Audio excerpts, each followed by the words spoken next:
Dalam pelajaran sebelum ini, kita telah membincangkan teori jangkaan dan kesannya terhadap tingkah laku pasaran. Dalam pelajaran ini, kita akan membincangkan penunjuk makroekonomi yang mengukur pertumbuhan ekonomi. Kadar KDNK ialah kadar pertumbuhan yang paling terkenal dalam bidang ini.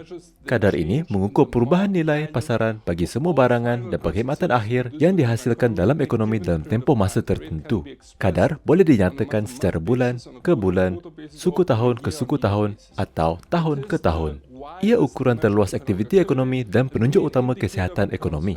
Kadar yang lebih tinggi daripada jangkaan cenderung untuk memberikan sokongan kepada mata wang ekonomi yang dirujuk oleh kadar, manakala kadar yang lebih rendah daripada jangkaan akan dianggap sebagai negatif. Seterusnya, kita akan beralih ke indeks pengurus pembeli. PMI ialah penunjuk ekonomi yang meninjau pengurus pembelian dalam perniagaan bagi sektor tertentu, misalnya pembuatan. Pelabur menggunakan tinjauan PMI sebagai penunjuk utama kesihatan ekonomi kerana tinjauan ini biasanya dikeluarkan lebih awal daripada data rasmi. Penunjuk ini meninjau sektor pembuatan dan sektor perkhidmatan, manakala gabungan kedua-duanya memberi kita bacaan PMI komposit. Di beberapa ekonomi seperti UK, sektor pembinaan ditinjau. Kepentingan setiap sektor bergantung pada struktur ekonomi. Sebagai contoh, bagi UK, bacaan PMI sektor perkhidmatan cenderung melebihi kepentingan bacaan sektor pembuatan kerana majoriti KDNK negara itu dihasilkan oleh sektor perkhidmatan. Berbeza dengan UK, bagi ekonomi China, penunjuk sektor pembuatan cenderung menjadi perhatian.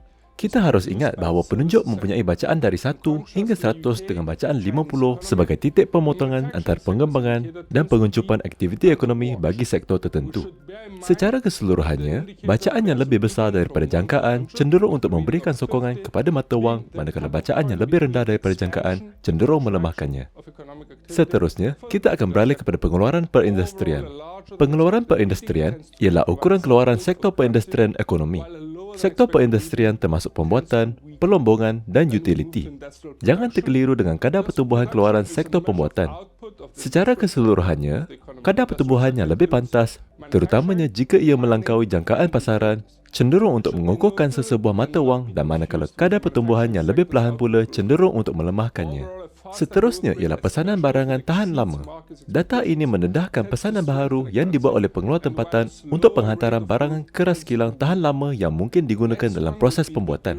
Penunjuk ini juga diberikan nama yang berbeza bergantung pada sumber dan ekonomi dan ia dianggap menunjukkan keyakinan perniagaan dan kesediaan mereka untuk benar-benar melabur dalam aset jangka panjang dalam ekonomi mereka.